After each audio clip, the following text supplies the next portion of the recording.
Hello my dear students, উড়ান পাঠশালা তোমাদের সকলকে স্বাগত জানাই। আমি সৌমেন স্যার। আজকে আমি তোমাদের সাথে ডিসকাশন করছি WBSSC গ্রুপ ডি আপকামিং যে এক্সাম রয়েছে সেই এক্সামে কি ধরনের প্রশ্ন আসতে চলেছে। তো তোমরা জানো যে 10টা প্রশ্ন আসবে, সেই 10টা প্রশ্নকে কিন্তু একদমই কারেক্ট করতে হবে যদি তুমি কোয়ালিফাই করতে চাও। সেই 10টা প্রশ্নের যে লেভেলটা হবে সেই লেভেলটা তোমরা জানো খুবই বেসিক লেভেল হবে। আর আমরা কিন্তু সিলেবাসের আন্ডারে যে তোমরা দেখেছো নতুন নোটিফিকেশনে সিলেবাস দিয়ে দিয়েছে, সেখানে সিলেবাসে যে টপিকগুলো রয়েছে সেই টপিকগুলোর ওপরেই কিন্তু আমরা এখানে কোশ্চেনগুলোকে সেট করেছি। একটু ভালো করে দেখবে ভিডিওটার ফার্স্ট টু লাস্ট পর্যন্ত, কারণ এক্সামে কিন্তু এই ধরনের প্রশ্নই কিন্তু আসবে। ওকে, চলো স্টার্ট করা যাক। দেখো এখানে বলা হচ্ছে যে একটা ক্লাসে একটা এজ প্রবলেম বা একটা গড়ের প্রবলেম বলতে পারো। দেখো এখানে বলা হচ্ছে যে একটা ক্লাসে ছাত্রদের গড় বয়স হচ্ছে 15 বছর। যদি 4জন নতুন ছাত্র যোগ দেয় যাদের গড় বয়স 16 বছর, এবং 2জন ছাত্র ক্লাস ছেড়ে চলে যায় যাদের গড় বয়স 14 বছর, তবে ক্লাসে ছাত্রদের নতুন গড়ের বয়স কত হবে সেটা জানতে চাওয়া হয়েছে যদি প্রাথমিকভাবে ক্লাসে 30জন ছাত্র থাকে। দেখো এটা কিন্তু লাস্ট লাইনে মেনশন করেছে যে প্রাথমিকভাবে ক্লাসে 30জন ছাত্র ছিল। তাহলে এই যে শুরুতে বলেছে না অ্যাভারেজটা 15, প্রাথমিকভাবে কিন্তু 30জন ছাত্র ছিল। তাহলে এখানে আমি এটা বলতে পারি তো যে 30জন ছাত্রের অ্যাভারেজ হচ্ছে 15 বছর যদি হয়, তাহলে 30জন ছাত্রের টোটাল বয়স 30 × 15 হবে। এবার সেখান থেকে কি হচ্ছে, 4জন নতুন ছাত্র আরো যোগ দিচ্ছে, সেই 4জনের গড় বয়স হচ্ছে 16 বছর। তাহলে 4জন যদি নতুন ছাত্র যোগ দেয় তাদের গড় বয়স যদি 16 বছর হয়, তাহলে 16-র সাথে গুণ হয়ে যাবে আরো 4, 464 বছর আরো অ্যাড হয়ে যাবে। 2জন ছাত্র ক্লাস ছেড়ে বেরিয়ে যাচ্ছে যাদের গড় বয়স হচ্ছে 14 বছর। তাহলে এখান থেকে 2জন ছাত্র বেরিয়ে যাচ্ছে, তাদের গড় বয়স হচ্ছে 14 বছর করে। ব্যাস, এই সব ক্যালকুলেশন করার পর এখন টোটাল যে ছাত্র সংখ্যা, সেই ছাত্র সংখ্যা কিন্তু 30জন নেই। ছিল প্রাথমিকভাবে 30জন, 4জন যুক্ত হয়েছে আবার 2জন বেরিয়ে গেছে, মানে এখন ছাত্র সংখ্যা হচ্ছে 32জন। তাহলে এটাকে আমাকে পুরোপুরি ডিভাইড করতে হবে 32 দিয়ে। ক্যালকুলেট করার পর যেটা আসবে সেটা হচ্ছে নতুন অ্যাভারেজ এজ। তো এটা ক্যালকুলেট করা যাক। কত আসে 450 প্লাস 4 ষোলো কত 64 মাইনাস 14 দুগুণে কত 28, তাকে 32 দিয়ে ভাগ। এবার দেখো এক কাজ করতে পারো, এখানে 64 সংখ্যাটা যেহেতু 32 দিয়ে কাটাকুটি হয়ে যায়, তাহলে 64 এর সঙ্গে যোগ না করে আমি 450 থেকে 28 মাইনাস করছি। 450 থেকে 28 মাইনাস করলে হয় কত 422। 422 কে আমি 32 দিয়ে ভাগ করে দিচ্ছি। দেখো 422 কে 32 দিয়ে ভাগ করার পর আমি যেটা করব, এটা তো 64 কে 32 দিয়ে ভাগ করলে আসে কত 2, 2 আরো অ্যাড করে দেবো ওটার সাথে, সেটা পরে করব। আগে আমরা এটাকে ভাগ করি, তা 2 দিয়ে কাটাকুটি করলে কত আসছে 16, আর উপরে আসছে হচ্ছে 211। 211 কে 16 দিয়ে ভাগ, তাহলে 211 কে যদি আমি 16 দিয়ে ভাগ করি, তাহলে 16 একে 16 51, 3 16 48, 3 দশমিকের জন্য 0, 16 দুগুণে 32 তো হবে না, 16 একে 16, 4 দশমিকের জন্য 0, 16 দুগুণে কত, আচ্ছা এখানে 4 হবে না, এখানে হবে কত 14, 8 16 128। ঠিক আছে, দেখো এখানে 13.18 মতো আসছে, তার সাথে আরো অ্যাড হয়ে যাবে হচ্ছে 2, প্রত্যেকে 2 পাওয়া গেল। এই যে 64 কে 32 দিয়ে ভাগ করে যে 2 আসে, সেই 2টা ওর সঙ্গে কি হয়ে যাবে অ্যাড হয়ে যাবে। তাহলে 13.18 প্লাস আরো 2 যোগ করলে আসবে কত 15.18। 15.18 আনসার হয়ে যাবে, অপশন এ হয়ে যাবে কারেক্ট। ঠিক আছে, অপশন এ হয়ে যাবে হচ্ছে কারেক্ট 15.18। Next question number 2। একটি শহরের জনসংখ্যা প্রতি বছর 10% বৃদ্ধি পায়, বর্তমান জনসংখ্যা দিয়ে দিয়েছে 3 বছর আগের জনসংখ্যাটা কি ছিল জানতে চাওয়া হয়েছে। দেখো 10% বৃদ্ধি পায় মানে তুমি এইভাবে জিনিসটাকে সেট করতে পারো, আজকে জনসংখ্যা 10 হলে পরের বছর হয়ে যাবে কত 11, বা 100 হলে 110, একই ব্যাপার আমি কাটাকুটি করে লিখেছি। 3টে বছর বলেছে বলে তুমি 3 বার 10 আর 11কে লিখে নর্মাল যেমন গুণ হয় তেমন গুণ করো। এটা গুণ করলে আসবে কত 1000, আর এটা গুণ করলে আসবে কত 1331। এবার কি করবে, এইটা ধরে নেবে হচ্ছে বর্তমান জনসংখ্যা, আর এইটা হয়ে যাবে হচ্ছে তার 3 বছর আগের জনসংখ্যা। দেখো বর্তমান জনসংখ্যাটা দিয়ে দিয়েছে 266200, তাহলে এটারই ইকুইভ্যালেন্ট 266200, তাহলে এটার ইকুইভ্যালেন্ট কত বার করতে হবে। তুমি দেখতে পাচ্ছ এটা ঠিক ডবল দেওয়া আছে নাম্বারটা, 1331 এর ডবল কত 2662, পেছনে দুটো জিরো বলা আছে সেটা আলাদা কথা, কিন্তু ডবল দেওয়া আছে। তাহলে এটা ডবল কত, এটা ডবল হচ্ছে 2000, তার পিছনে আরো দুটো শূন্য বসে যাবে, তাহলে আনসার হয়ে যাবে এটা। ঠিক আছে, মানে 2 লাখ আনসার হয়ে যাবে, 2 এর পেছনে 5টা শূন্য, তাহলে 2 লাখ কোথায় রয়েছে অপশন এ তে রয়েছে, অপশন এ হয়ে যাবে হচ্ছে right answer. Next question number 3। একটি পরীক্ষার সর্বোচ্চ নাম্বার 500, এ বি এর থেকে 10% কম পেয়েছে, বি সি এর থেকে 25% বেশি পেয়েছে, সি ডি এর থেকে 20% কম পেয়েছে। এ 360 নাম্বার পেয়ে থাকে, তাহলে ডি কত শতাংশ নম্বর পেয়েছিল। আচ্ছা, তাহলে এক কাজ করা যাক, এ দেখো কত নাম্বার পেয়েছে সেটা বলে দিয়েছে। এক কাজ করা যাক, এ এর সাথে ডি এর রিলেশন বের করা যাক। আমি এখান থেকে দেখতে পাচ্ছি যে এ বাই বি ইন্টু, আমার চাই হচ্ছে এ আর ডি এর মধ্যে relation, B by C into আমি সি বাই ডি লিখতে চাই। তাহলে কি হবে, আমি এখানে কাটাকুটি করতে পারবো, বি বি কাটতে পারবো, সি সি কাটতে পারবো। এ বাই বি কত, দেখো এ বি এর থেকে 10% কম নাম্বার পেয়েছে, তাহলে এ তাহলে 90 পেয়েছে, বি তাহলে কত পেয়েছিল, 100 পেয়েছিল, ইন্টু বি সি এর থেকে 25% বেশি পেয়েছে, বি বেশি পেয়েছে, বি তাহলে কত পেয়েছে, 125 পেয়েছে সি এর থেকে, তাহলে সি হচ্ছে কত, নিচে 100। তারপর কি বলেছে, সি ডি এর থেকে 20% কম পেয়েছে, সি ডি এর থেকে 20% কম পেয়েছে মানে 80, নিচে হচ্ছে 100। এবার কাটাকুটি করতে থাকো, ওপরে দুটো শূন্য কাটো, নিচে দুটো শূন্য কাটো। এটা 5 দিয়ে 25 দিয়ে 5, এটা 25 দিয়ে 4, এটা কেটে কুটে 2, তাহলে সিম্পলিফাই হয়ে যেটা এলো, এটা এখনো কাটবে, এটা কেটে কুটে হবে কত, 50, আর এটা কেটে কুটে হবে কত, 10। তাহলে 9 এর 10 এলো, সব কেটে কুটে 9 এর 10 এলো।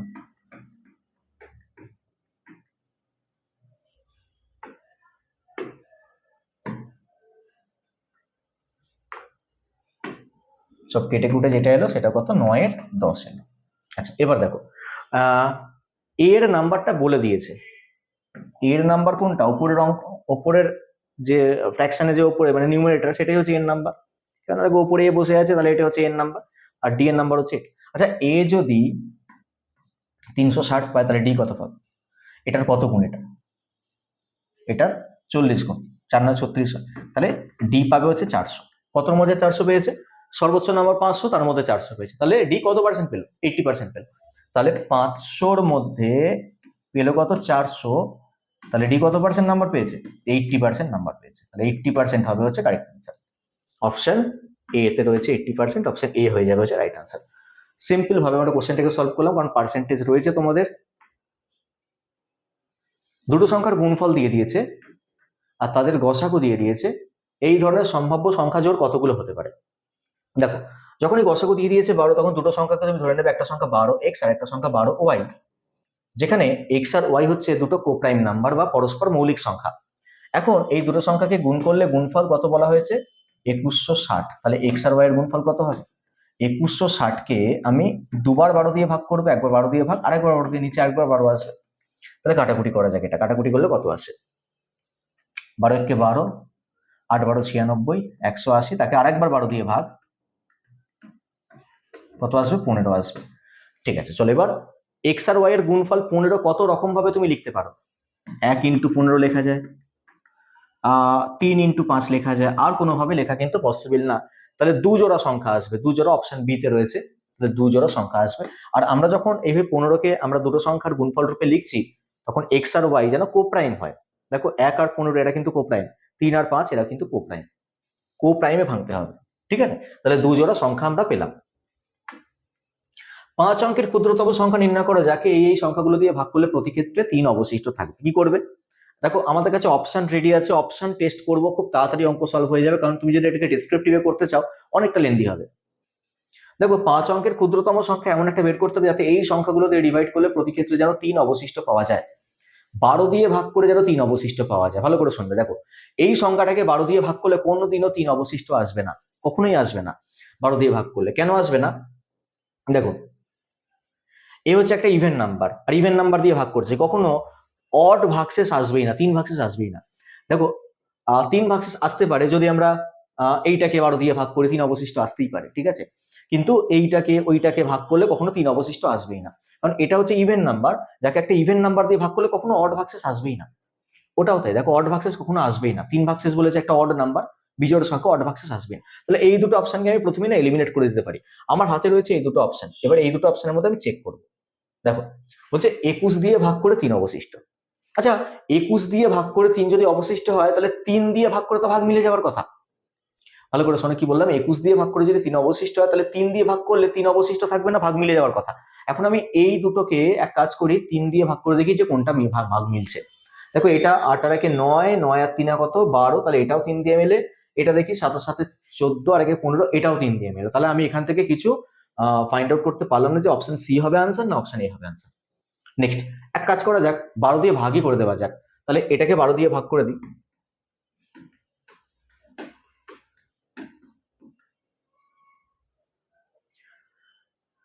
12 দিয়ে ভাগ করলে কত আসবে? 8 12 96, 48, 3 12 36, 4 12 48, 3 নামলো, উপর থেকে সংখ্যা নেমেছে, ভাগ এখনো কমপ্লিট হয়নি, 0 বসালাম, ভাগ কমপ্লিট হলো, দেখো 3 অবশিষ্ট এসছে। ওটাকে 12 দিয়ে ভাগ করলে কি 3 অবশিষ্ট আসবে? ওই সংখ্যাটা এটার থেকে কতটা কম আছে? ওই সংখ্যাটার থেকে 3 কম আছে, না 12 ভাগশেষ তো আসবে না কখনোই, কারণ এই সংখ্যাটার থেকে এই সংখ্যাটা কি আছে? 3 আরো কম আছে। 3 যদি কম থাকে তাহলে এখানে ভাগশেষটা কত আসবে? এখানে ভাগশেষ 9 আসবে, 9। তো এটা হবে না আনসার, তাহলে আনসার হয়ে যাবে কি অপশন এ টা। অপশন এ হয়ে যাবে যে রাইট আনসার। ঠিক আছে, অপশন টেস্ট করা হলো। Next question number 6। একটা মিশ্রণে দুধ আর জলের অনুপাত 7:5, যখন 9 লিটার জল মেশানো হয় তখন নতুন অনুপাত হয়ে দাঁড়ায় কত? 7:6। দেখো জল মেশাচ্ছি মানে তো দুধের পরিমাণ সেম থাকবে, আর দেখো অনুপাতে দুধের পরিমাণটাকে সেম দেওয়াই আছে। এখানেও দেখো 7 ইউনিট, এখানেও দেখো 7 ইউনিট। খালি তুমি দেখে নাও যে কতটা জল বেড়েছে।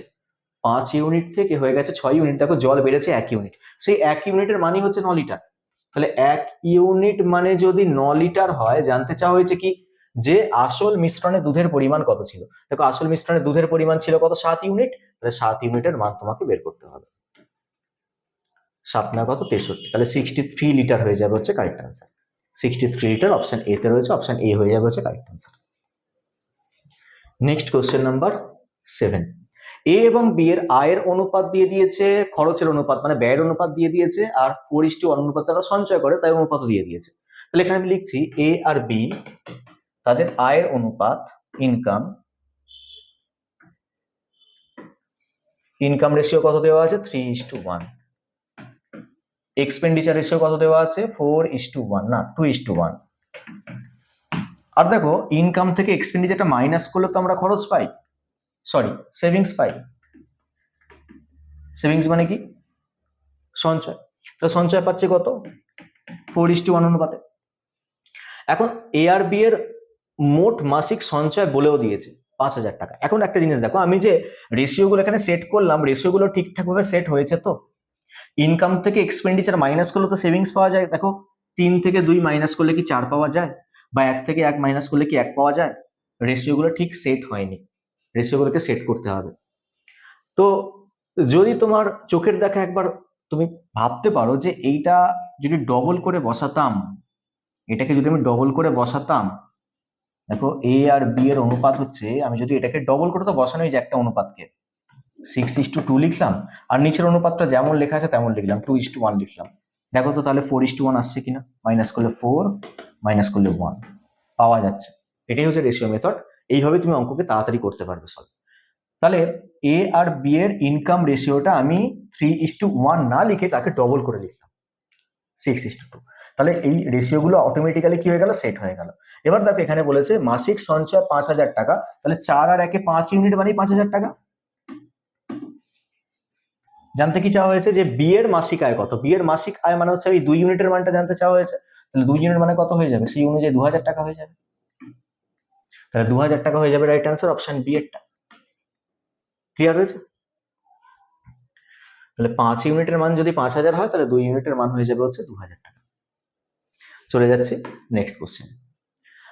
একজন ব্যক্তি বার্ষিক 5% সরল সুদের হারে কিছু পরিমাণ অর্থ 4 বছরের জন্য ধার করেছেন এবং তা 6% সুদের হারে অন্য এক ব্যক্তিকে 4 বছরের জন্য ধার দিয়েছেন। মানে যার থেকে ধার করেছে তাকে 20% দিতে হবে, আর যাকে ধার দিয়েছে তার থেকে সে 26%, 26 না 4 6 24% পাবে। তাহলে 24% একজন কার থেকে পাবে, সেখান থেকে 20% একজনকে দিয়ে দেবে, তাহলে তার হাতে 4% থেকে যাবে। সেই 4% মানেই হচ্ছে তার লেনদেনে লাভ হয়েছে 26 টাকা। 4% তার হাতে থাকছে, সেই 4% মানে 26 টাকা। কত টাকা ধার করেছিলেন? প্রিন্সিপাল চা হয়েছে মানে আসল চা হয়েছে, 100% মানে কত বার করতে বলা হয়েছে।